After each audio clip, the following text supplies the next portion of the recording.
Hello and welcome to The Pickle, brought to you by AC4SA, Academic Coaching for Student Athletes, and co-hosted by Ethan O'Day and Jack Sundberg. Here on The Pickle, we discuss with our guests, ranging from coaches to professional athletes, the pickle of all things, academics, sports, recruiting, high school to the pros, you name it, we talk about it. Our goal for the podcast is to give people insight into the sports world and student athletes' perspectives by sharing current and former athletes, educators, and coaches' real-life experiences. Telling story is one of the most powerful means for leaders to influence, teach, and inspire. These stories resonate in our culture, history, and lesson learned. The Pickle brings you these stories of adversity, triumph, failure, and determination to get inspired, to take them to your school, home, life, and court. Listen, learn, share, and enjoy. Today's guest is Trae Bell-Haynes from Toronto, Canada. He attended Bill Crowther Secondary School, where he was MVP of the Ontario Prep Championship. From there, Trae came over to the United States to attend the University of Vermont, the UVM Catamounts. Trae went on to dominate at UVM. In 2017 and 2018, he was Conference Player of the Year 2 times running, as well as an All-American. He finished his career at UVM with over 1,500 points and 500 assists. Trae currently is a professional, and right after UVM, he played with the Milwaukee Bucks in the NBA Summer League. Since then, Trae continues to have success everywhere he plays. He has played in Germany, Finland, and Canada. Trae Bell-Haynes, welcome to The Pickle. The Pickle Pod. We are back, and we are better. Always say this, but I'm really super excited for our guest this week because he's a former teammate of mine, finally branching out into the basketball world. This guy who's on today was a 2-time Conference Player of the Year, is having an unreal pro career right now, former teammate of mine. Trae Bell-Haynes, TBH, welcome to the show. Thanks for having me. So excited to be on the Pickle Pod. I'm fired up. I think that you're going to have a lot of great insight. And I think that, you're a stud player and, you're also getting it done in the classroom. So I think it'd be cool. Well, used to get it done in the classroom.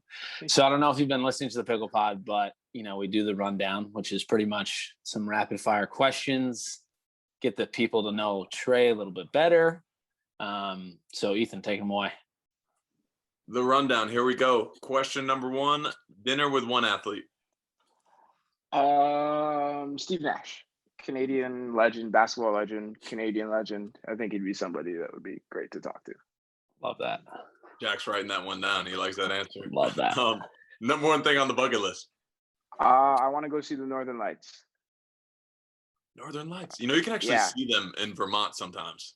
No, but I want to be like right under them. Like I lived in Finland. You gotta get up to like Alaska. No, that'd be amazing. I lived in Finland last year. I lived in Helsinki, and they're like a few hours away, but I just never got out there to go see them. So it's something I want to do.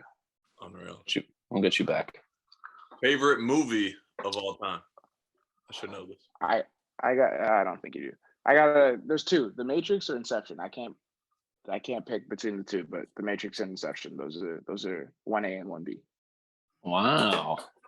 Psychological thrillers. Yeah. Exactly. Question number 4. How do you start your day every morning? Bowl of Frosted Flakes. The cereal guy. I almost forgot about this. This guy. Health is wealth. What are we doing? Would have to have the hotels like set up a cereal station for him before every game. I can't do game day without a bowl of Frosted Flakes. Yeah. It's part of my lifestyle, honestly. If Kellogg's is listening, I could use like a partnership type thing. We can definitely get that for you. Last question here. First quote that comes to mind. Throwback one, Ethan. You should know this. It's a great day to have a great day. It is a great day to have a great day. You just go into every day. Yeah, you go into every day thinking that, and I mean, sky's the limit. Basketball, school, anything. You go with a positive outlook, you can really do anything. Love that. Simple and sweet. The rundown, you've completed it. How do we feel about it? Good answers? Unbelievable. Really top notch. It's a great day to have a great day. So we will just sort of roll right into some of our topics and questions. Obviously, everyone will know your background, prior to the show. I'll give you a little intro and stuff like that. But obviously, you're a Canadian guy, and you did a whole you're our first international guy on the podcast, actually. I had to do the whole recruiting process actually from another country. So definitely probably a little bit different for you.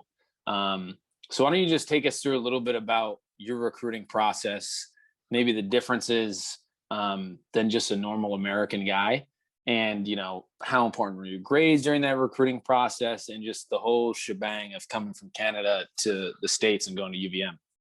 Okay. So I guess I'll start with my senior year. I was being recruited by Ivy Leagues. So Columbia, Harvard, Brown were the three schools that were recruiting me my senior year. And obviously you want to go to Ivy League. The grades are really super important. I think I had like a 3.7 coming out of high school. So it wasn't bad. And then sports in my province, they went on strike. All sports, high school sports were canceled in like November. So all the schools that were kind of recruiting me just couldn't watch me for a whole year because teachers went on strike and said, like, we're not helping students. Like, there was no tutoring, there was no sports, there was no extracurriculars. Like, teachers came in 10 minutes before class and left 10 minutes after class. Like, that's what it was. Just because the teachers were underpaid. Is that the main reason? They're being mistreated. There's something with their pensions. I don't yeah, just a strike. Gotcha. Okay, keep rolling. Yeah, so because of that, I ended up having to do a post-grad year because I didn't want to go to school in Canada. So I did my post-grad year, and it was really cool because I didn't really have to focus on academics. I had graduated the year before. I'd gotten everything I needed to do. So UVM just hops into the picture. I played at a Canadian school that was lucky enough to like travel down south. We played a bunch of like NEPSAC programs. And we played in Rhode Island, and Coach Markwood, NEPSAC, shout out to you, Ethan. Coach Markwood, who was the coach for like a week while I was on the team. It was a week. He came out, he saw me play, and he reached out to my coach, and it was interesting because it's tough. Like now I'm not accessible to coaches, right? Like crossing the border, coming back and forth, like that's not easy. It's a lot easier for someone in Vermont to drive into New York or to drive to Maine and watch a guy there. So he saw me earlier in the year, and I didn't hear from him for months and months and months. And then I got another opportunity to play Brewster Academy, and he was there at that game. I had a good game. So he was recruiting me. They're asking me about academics, if there's any differences with the Canadian schooling system. And luckily, like it was all pretty similar. So it kind of was smooth sailing in that regard. And then like the big decision comes when the head coach comes and watches you play, and that's when you got to really make your mark. And the game that JB, Coach Becker, came to, I got ejected 5 minutes into the game. What? For what? So I played with like my childhood like best friend. We went to high school together, and he like took a charge. And this was a team that the year before we had played like 6 times. They beat us 6 times, but every game was like a close game. So they didn't like us, we didn't like them type thing. And he takes a charge, and the player that like hits him like stands over him, is like holding the ball, staring down at him. So I like slapped the ball at the guy's hands. He picks the ball up and throws it at me. Like I stepped to him and I hit him. The ref says I punched him, and to this day I don't think I punched him. I think I like pushed him, but the ref saw what he saw. So like 5 minutes into the game, my parents on the baseline, Coach Becker on the baseline, Coach Markwood on the baseline, and boom, I get kicked out the gym, go sit in the locker room. Oh my gosh. Yeah, it was tough. So I'm sitting in there for a good 10, 15 minutes, and I'm just like, oh my gosh. My dad comes in like, what are you doing? Like you lost your mind. So halftime comes, and Becker walks into the locker room, and I hadn't spoken to him. This is the first interaction I had. He's like, I think the first thing he said to me is, do you always lose your temper like that? And I was like, no. And he was like, he liked it. He's like, I like the fire, I like the passion. You stepped up for your teammates, and that's a player that I like and that I want to coach. And he's like, gonna offer you a scholarship. that he's like, if you come to UVM, that can't happen, obviously, but he's like, I like it. So he offered me the scholarship, and I called them like 2 days later without visiting the campus, and I said I was coming. I didn't want to leave anything for chance. I'm like, yeah. Unbelievable story. I honestly forgot it too. I think Trae just cut out though. Yeah, I love hope. Yeah, so I couldn't leave anything up to chance. So called them, I think 2 days later, it was like, yeah, I'm coming. Without visiting the campus, nothing like that. I'm like, I'm there. So I had all the academic part of it down. Now it was just about figuring out what I wanted to study and what I was going to do when I got there. But I knew it was kind of the decision I wanted to make. And I mean, 7 years later now, and it definitely was the right decision. Yeah, I've heard this, obviously heard the story so many times, but it really is like, that's like the cardinal sin, right? When a coach comes, it's like, don't get ejected. That's like pretty much the one thing. And it's funny, like, but it like that actually that fire and desire helped you was a part of it. But I'm sure it must have been a really scary time waiting in that locker room, waiting to see what would happen, especially because you didn't have any other offers at the time.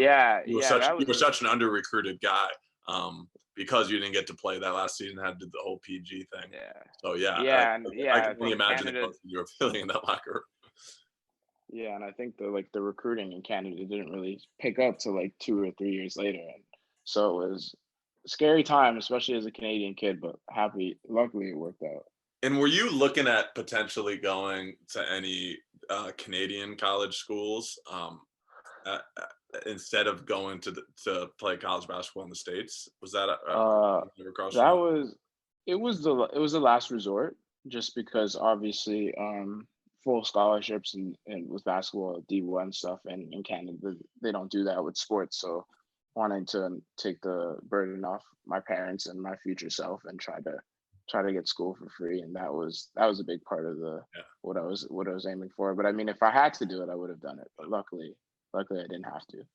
Yeah, I think it's crazy too, because I think a lot of student athletes, it's the recruiting process is very stressful, and I think that obviously you're a testament that, like, coming from a guy who his senior year pretty much gets canceled, got to find a way to go get a PG, and then you're also a Canadian, so it's like you're not even getting the exposure that a guy like Ethan, he goes to NMH and he's playing in front of, playing against Mitch McGarry, Andre Drummond, every other week, getting exposure like that. So I think it's, if you're good though, they will find you. They will find you. Yeah. It's not a matter of, it's just, they'll find you. Yeah. I feel like it's just, when they do call, you just have to make sure you have everything in order. You have to, for me, my parents are on me from the 9th grade. So my schooling stuff was good. And obviously the work never stops. You guys both know that, and you're always trying to get better. But I feel like just being ready when that call comes, because for most people it'll come eventually. Yeah, I think that's actually great that you said that, because it's like you have to have all your ducks in a row. So you don't know when the call is going to come. Even as a pro now, you never know when that call is going to come, or someone's going to offer you a different contract. So you got to do everything in your power to have everything lined up. So when the call does come, it's very seamless, easy. Yeah. And then it's just, it's all taken care of. Sort of rolling into the next question. So now you're at UVM, and you obviously had a great career there, right? And we talk a lot about, it's really a juggle to be a student athlete. It's like you're having 2 full-time jobs. And people say it's a lot of work and this and that, but coming from you as like, 2-time conference player of the year, sort of the best of the best, so you're obviously doing it on the court, but then you're also finding time to do it in the classroom. Obviously being eligible to play, whatever it may be. Talk a little bit about just being able to manage both, where you found success in doing that, and where you sort of were like, man, this is going to be a grind, and I got to figure out a way to get this done. Yeah, I feel like the first thing, you get the scholarship and you get to the school and you're thinking like, I made it. Like you're like, I accomplished that goal. Yeah, exactly. And then you get there and like, maybe not that first day of classes, but after that first week of class, and you're just like, how am I supposed to lift do practice, watch film, do homework, go to class, make friends, how are you supposed to do all of that and do all of it at like a high level? And I think what UVM in our program like did that was huge was study hall, and just forcing us to kind of get in a room and do work and get the homework done, get the assignments done. And I think especially as a freshman, like that teaches you really good habits of just when you have the time, just complete that work, and then you can have all the fun you want. You can get extra reps in the gym, but just making sure that because it is really two jobs, and making sure that you're not neglecting one for the other. And I think study hall was huge with that. But also I think like for people that you really love what you do, I didn't want to like neglect school and have that affect basketball and playing and becoming ineligible. So for me, it was study hall was huge, just making sure that I was doing everything I could to be on time, keeping the grades up. I mean, the marker isn't really high to stay eligible, but I mean, for yourself and just keeping yourself, I think like study hall was really big and a really big help for me. Yeah. Having that structure is huge for sure. And I think coming into that summer, I just remember it was a really big shift because we had graduated 6 seniors, and you had to step in and basically be asked to be our starting point guard as a freshman.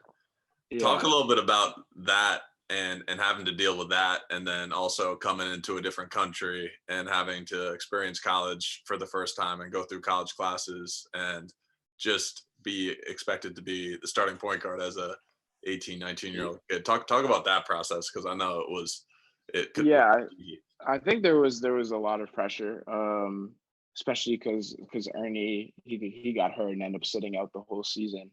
But I think I remember my first workout with the team, and I was the first freshman on campus, and I was the only one that was allowed to work out that day with the upperclassmen and whatnot. And I think I was throwing up by the end of that day, and I was like, is this what my 4 years is going to be like? Like, I don't know if I can do this. Literally after those summer lifts, that summer was different, and those summer lifts were different for you guys. Yeah. But I mean, I think you guys, like the year before, you guys had such a good year. I think getting to the NIT, obviously losing to Georgia, but it was a really good game.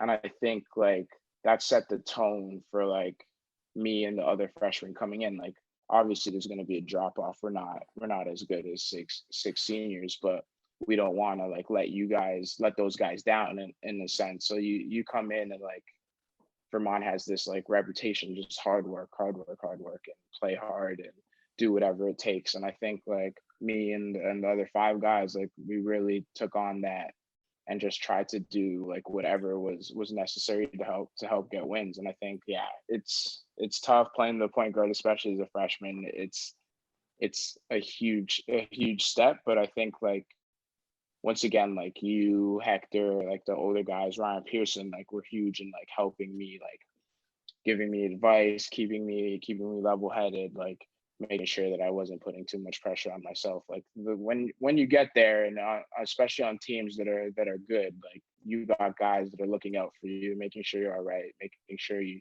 know what's going on. And I think Vermont was a situation that had all of that and then some. For sure. Yeah. Yeah. I mean, it's crazy too, because talking even just the beginning of your story, you said you didn't even visit campus. You were just like, yep, lock it in. I'm going to get there, which I think a lot of times when people go on visits and stuff, they like to see the culture. You know, what's the team like? What's the coach like? Is this somewhere I'm going to fit in? So it sounds like that, you know, luckily for you, you know, you had those upperclassmen and stuff like that, because I think a lot of times, especially we talk to a lot of football guys, they say, you know, if you're not taking the lead from the upperclassmen or figuring out how they got it done and what they needed to do, it's going to be really tough. And especially a guy like you came in as a freshman starting, you know, and then also, you know, dealing with all your classes and, you know, being a stats and econ guy. I mean, that's enough as it is already. So that's just, it sounds like it just sort of meshed right in for you and molded right in. And I think being thrown into that has definitely like made you into the player you are today. That can definitely be a good situation for people. And I think like young players listening, not to be afraid to like go into a program where you get thrown into playing right away. That's where you want to be is playing. And sometimes you got to pay your dues on the bench, but sometimes you get thrown out there right away, and it makes you who you are. And by the time you're a senior, you're taking over. Yeah, like you get thrown outside of your comfort zone, and obviously it's tough right at the beginning. But like you said, like I think anybody on any college team in any sport wants to be somebody that plays significant minutes for 4 straight years, instead of a guy that maybe sits their first two, and then as a junior and a senior they start seeing what they thought it was going to be like all along. So, and I think that's the thing with like mid majors and low majors. Like you really get those opportunities to be a 4-year guy that has a role on a team, and luckily I was one of those guys, and I didn't get recruited over.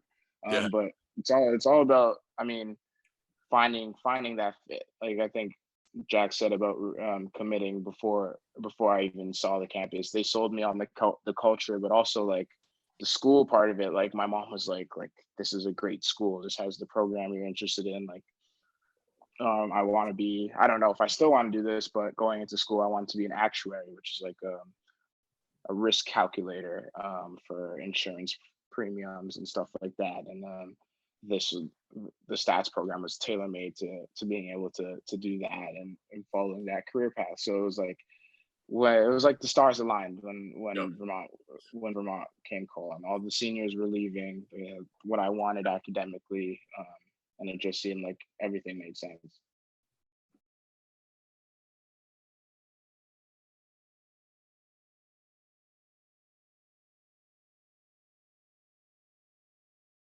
Yeah. No, I mean, sounds like you got dropped in the right bucket. And now, so you go from UVM, you obviously have a great career there. And then, now as a pro and a current pro, you little G League action with the Bucks and sort of a bunch of different, going to play overseas like Ethan did. Talk a little bit about your pro career, because I think a lot of student athletes and a lot of parents and coaches, they see this, NBA playing overseas, no matter what sport it is, they see it as this sort of glorified journey and process, but it's really hard work. And I'm sure a guy like you said before when we were just talking, you've been gone away from home for almost 9 months now. I mean, that's tough, no matter if you're, in the States or not in the States. And especially, Ethan, he played in Australia. He's like a day ahead of us. It's like, you can't even call your mom and talk. And there's also a lot of uncertainty to it. I have to make a team. Am I going to get cut, or am I going to get traded? Am I going to get sent to the Northern Lights? Like, I don't know where I'm going to be next year. Talk a little bit about just that uncertainty and just the realities of being a professional athlete.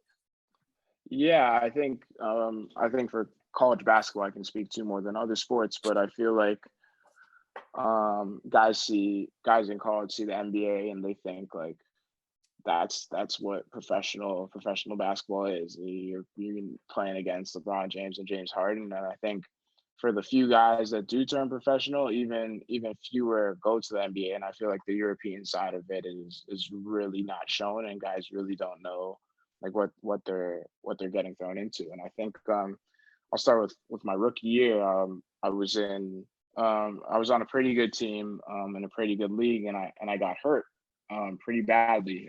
Sprained my ankle. I ended up missing like 4 months, and it was funny because I got hurt the day before I was going to sign a contract extension. Mm-hmm. And I go from getting a raise and a 1+ year on my contract to now the team's like, if he's going to be out the next couple months, we have important games. Like, why are we paying him if he's not going to be doing anything to benefit the team? And now I'm in limbo. For a long time, it was like every week it was like, okay, you're going to stay. And it was like, we don't know if we're going to keep you. And it was 2.5 months of not knowing. And the team finally was like, you can't get healthy, like just go home.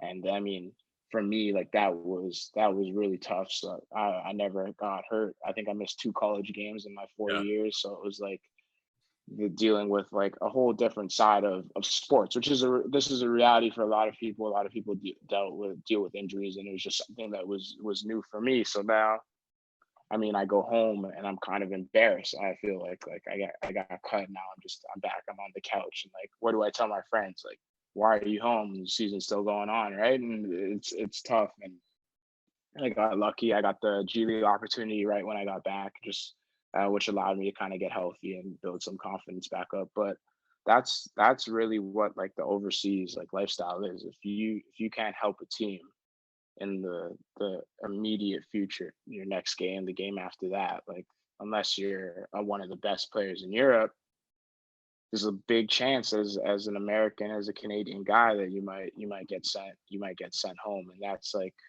a whole different level. Like if you're ready for that and you're willing to take that risk, then for sure this is for you. But then on top of that, like you said, like you're dealing with that uncertainty, and you're away from your family. And I probably will be going I'll probably go a full year without seeing my parents this year, just with the busy summer and the Team Canada stuff, and that's another part of it. I know Drew, he's one of my teammates, graduated my year, and he played pro for a couple months, and he got injured, and same situation as me. He got sent home, and he decided he was done. Didn't want to go back. Didn't want to deal with the lifestyle, the different cultures, and there's a lot. Like America's a great place, but most of the world is not like America. Most of the world is not like Canada. So it's tough. No, that story is like, I think it's it like sums up the overseas culture and just like pro life so well, because it's a business. That's the biggest shift when you go from college to pros. And Jack knows this too. He's a pro.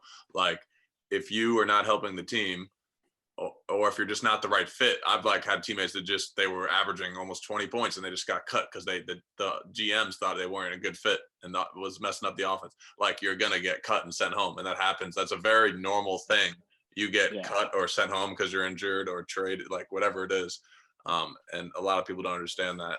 And then, like as far as going through an injury when you're in college, the psychology around that, like how it's so tough. And then try it overseas when you got no family or friends around you and you're in some place where you can't even speak English to your doctor.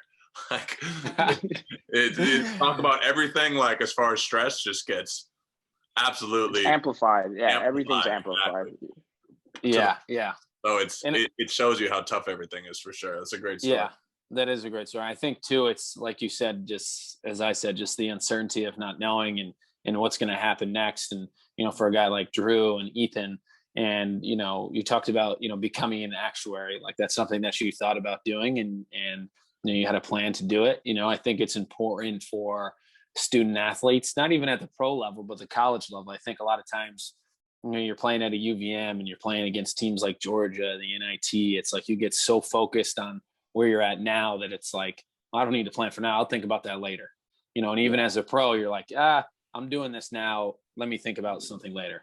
And as a pro and in college, you have time to think about this other stuff, but always, you got your tunnel vision on, you're not really thinking about that. So talk a little bit about just, not thinking about a plan B really at all. Cause trust me, I've been there and I'm not thinking, I'm like baseball, that's it, but having the wherewithal to think about, maybe I'm, I don't know when my playing career is going to be over, but I want to have an idea of maybe something that interests me, something that, appeals to me, that maybe when I'm done, hopefully for you, Trae, you'll be done when you're 40 and, maybe you can dive into something then. But talk a little bit about just thinking about some other things just to give your mind some thoughts. Well, I think that all starts with like when you're in school and like being a part of stuff other than your sport. Like I know me and Ethan were part of our athletic council, and just like finding like expanding your interests and just like spreading yourself out to see if there's like something here, something there that's kind of fun, that interests you, and maybe that's something that you could see yourself doing if sport doesn't work out. When my junior year, me and a swimming friend of mine, Kelly, we started Rally Around Mental Health, and our goal was just to kind of get more mental health resources for student athletes, and just help student athletes that are going through tough times dealing with depression, anxiety, sports related or life related stuff like that. And that was something I had no idea that I was interested in when I got to UVM. And by the time I graduated, I think like a lot of the Vermont community, not just like when you heard my name, Trae, it wasn't just basketball anymore. It was this rally around mental health and what we were able to do for the kind of athletic community at my school.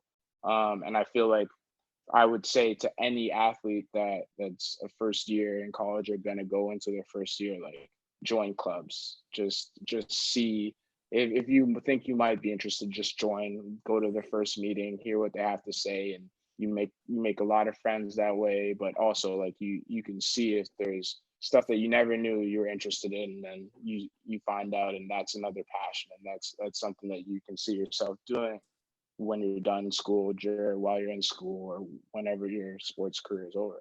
Yep. Yeah, we talk about this so much with our guests.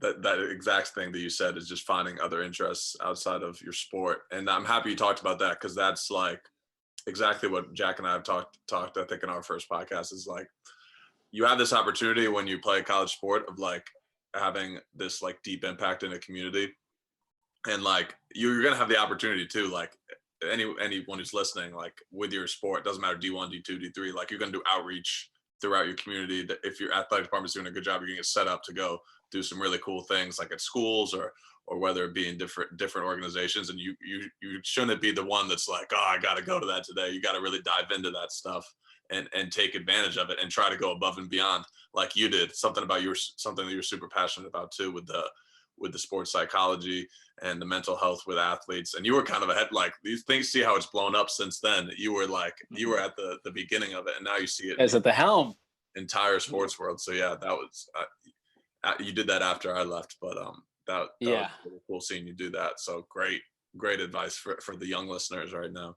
Yeah, and I think as well as that is, I think where you're sort of itching at a little bit is just your identity. You know, even when you got injured and you went home and you're like, man, like I've been there. Like you're like, people are like, hey, shouldn't you be playing right now? Like, what are you doing home? You know, and it's like you carry this identity of just an athlete. You know, when you're much more. You know, and then when you start to expand outside your basketball, baseball, football, whatever sport you're playing, you know, it dives into, say, you know, Trae Bell-Haynes, you're not only a basketball player, but, you know, a kind person, a math guy, you know, loves the Matrix, you know, different things like that. You're more than just a basketball player. So I think that's really cool as well. Rolling into one of our final questions here is, you know, we talk a lot about on the Pickle Pod is being a student athlete is really hard. You know, there's a lot to it. You know, and sometimes, you know, luckily basketball is riddled with full scholarships, but sometimes other sports, there's not full scholarships. You know, maybe you're half scholarship or you play D3 and, you know, you get, you know, $20K to go to school. So outside of just the money factor of being a student athlete, you know, people might ask, you know, if being a student athlete is so hard, you know, why even play? You know, what's the purpose? You know, let me just go get my education and focus on school. Talk a little bit about, you know, playing basketball, how it helped change your life, and, you know, really why play, you know, for a lot of kids out there. Well, why play? That's I there's so many reasons to play. I feel like the first one is like me being on this podcast is only because I played with Ethan. Like if I didn't know Ethan through basketball, would I really be here? And I feel like the relationships and the friendships that you make through your sport, like that's probably the number one reason, because the people that you really go through the trenches with, like you're getting screamed at by your coach, like you're having you're going through the worst losses, you're getting embarrassed, like those people that you go through that stuff with, they're going to be there for you for the rest of your life. And I think like me and Ethan have a really big friend group of like 11, 12 guys, then we're all really close. And I think that's all because of what we went through I think I played with Ethan for 2 years and some of them 3 or 4 years, but what we went through while we were at UVM. And I think for me, the biggest reason to play sports is because you're meeting different people. Like I'm a kid from Toronto.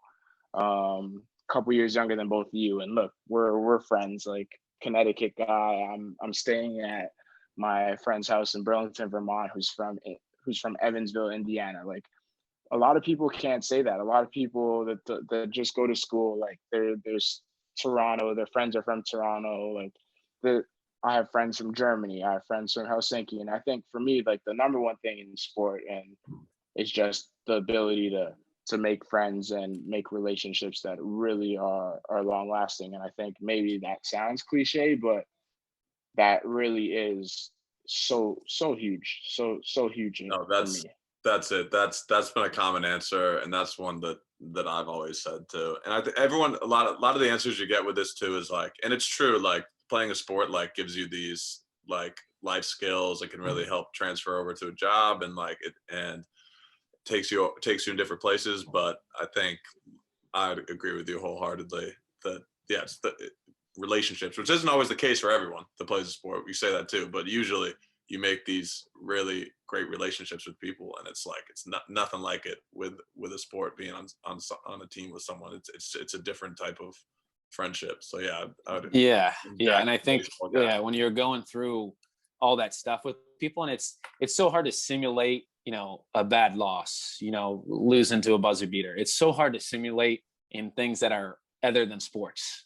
I'm sure there's certain occasions, but like, you're never like studying for exam with like a group of people and like, come on guys, we're in this together. Then you all fail and you're like, oh man, well, is that tough? It's like you experience this stuff when you're out there, when you're doing your conditioning tests, when you're pushing each other, when you're coming to the locker room after a tough loss.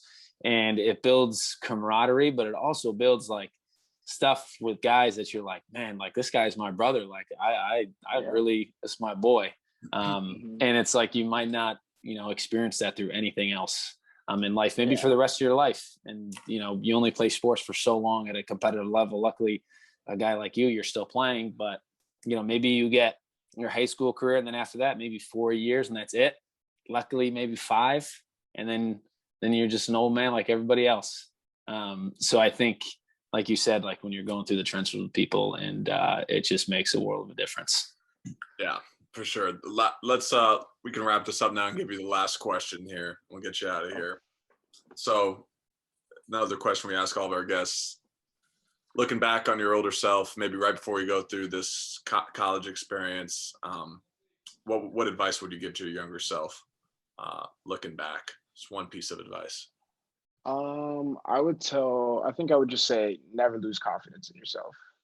I think there were times definitely in college, where I was down in the dumps, like, not wanting to play, like, thinking like I wasn't helping the team, or situations like that. Even like academically, you got bad test marks and thinking like, I'm gonna fail this class, and just. But I think like that stuff's all avoidable, and that starts with confidence, and never losing confidence in myself. Like, everything happens for a reason, everything's a lesson, but the confidence should never waver as long as you're putting the work in. 100%. Yeah, got to treat yourself as you treat others, because that's people. I think a lot of athletes do. They think like, oh yeah, I'm gonna be like so hard on myself, and that's gonna bring out the best of me. When you start like being so hard on yourself and giving yourself all these horrible thoughts, you're just hurting yourself. And I think that's like, you have to like have that mind shift as an athlete, like, and it's like a hard thing to do. So that's great advice, I think. Jack, no, confidence is key. And I think a lot of times we're hard on ourselves, and we're looking back and we're like, what we're doing, just relax. It all gets done at the end of the day. And if you just keep telling yourself it always gets done. That paper, it always gets finished. As long as you're in there and you're putting in the work. Well, maybe for a guy like Ethan. Not always. But if you're putting in the work, it's gonna get done. And if you put consistently in the work, like you said, I mean, you're a guy who was putting the work, basketball in high school, and then all of a sudden UVM comes around. If someone had told you, 3 years prior, it's like, hey, this is gonna be your journey. This is what's gonna happen. UVM's gonna come in late, scoop you up. You wouldn't be scared about a thing. I'm gonna go out there and ball. I'm gonna do my thing. And essentially, if you can sort of live with that confidence that it's all gonna happen, it's a pretty great way to live.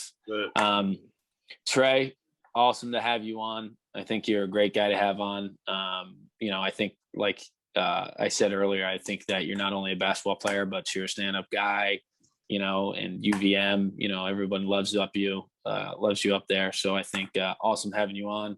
Good luck with Canada tryouts and everything. And we hope to see you down the road. Keep doing great things. Thanks a lot, guys. Thanks for having me. Thanks, Trae.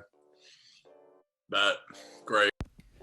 Thanks for tuning in to The Pickle, who is brought to you by AC4SA, academic coaching for student athletes, whose goal is to use the power of sport to unleash the athlete's potential in the academic arena.